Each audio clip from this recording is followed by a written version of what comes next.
Hello friends.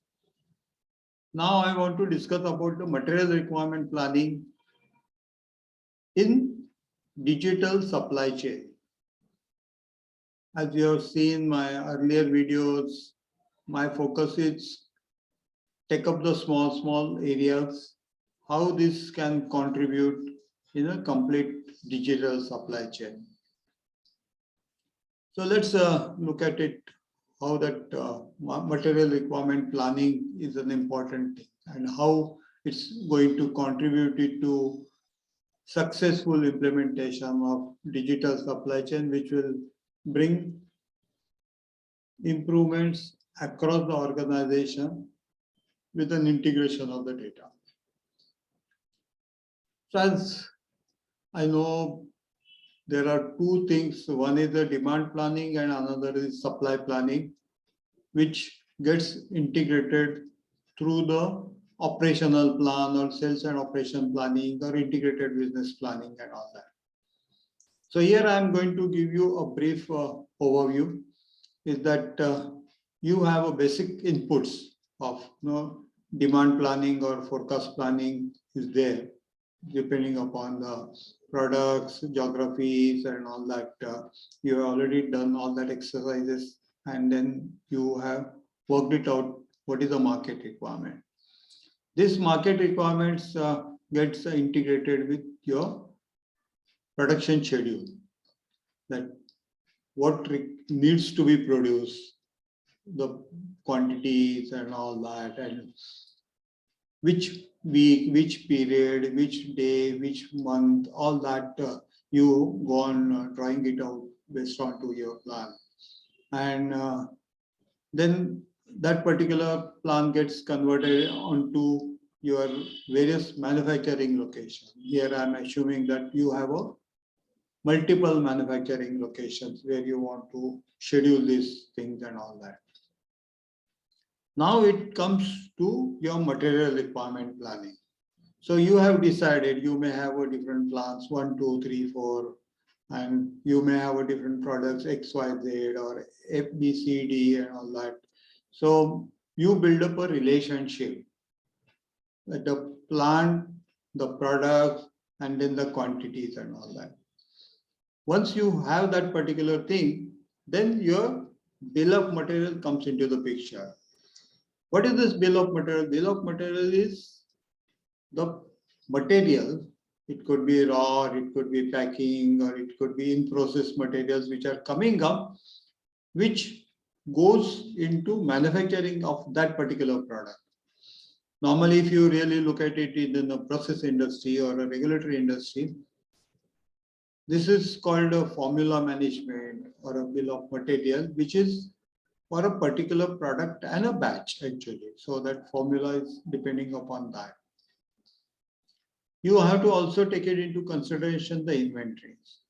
Now inventories are also of a different nature. This basically the material which has arrived into your stores, which has already been tested and is approved for use into production. There may be material which has arrived, but it is not tested, so it is under testing. But based on to your suppliers' relationship, suppliers' confidence about the quality and all that, you can take that also into consideration. You also have some stocks to be maintained. You also have some orders which have been placed and which are there into the transit. And some orders which have been placed but which are yet to start from the deliveries or something like that. So there are various types of inventories are there. You have to really take all those into consideration. I'm coming to digital supply chain. Why I'm coming to that is basically your digital supply chain can really help you to capture the real-time information. This is becoming very important because organizations are blocking a lot of money into holding up the inventory. And inventory optimization is the most important objective of each and every organization. So your digital supply chain can really capture the real-time data across all these various processes, which I'm just to mention it over there, and taking that into consideration, you do the material requirement planning, and based on to that, you work it out what needs to be procured, from whom it is to be procured, when that delivery should be due, all that actually, and then based on to that, you do the planning of procurement. I am again discussing it over here that artificial intelligence, which is a part of digital supply chain, can contribute it over here.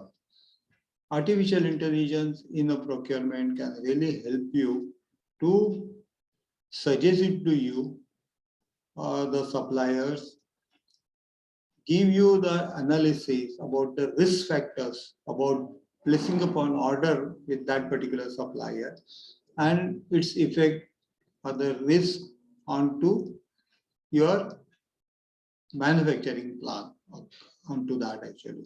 So these are the various factors you should really take into consideration, and this is where material requirement planning is a crucial operation into your digital supply chain. But digital supply chain can really help you in improving your productivity, plant performance, and finally that can lead to your profitability. Hope I just brief you an overview. In case if you need more information, feel free to contact us. My contact details are there. Feel free to subscribe so that you will always have a latest information and our thought process to help you. Thank you.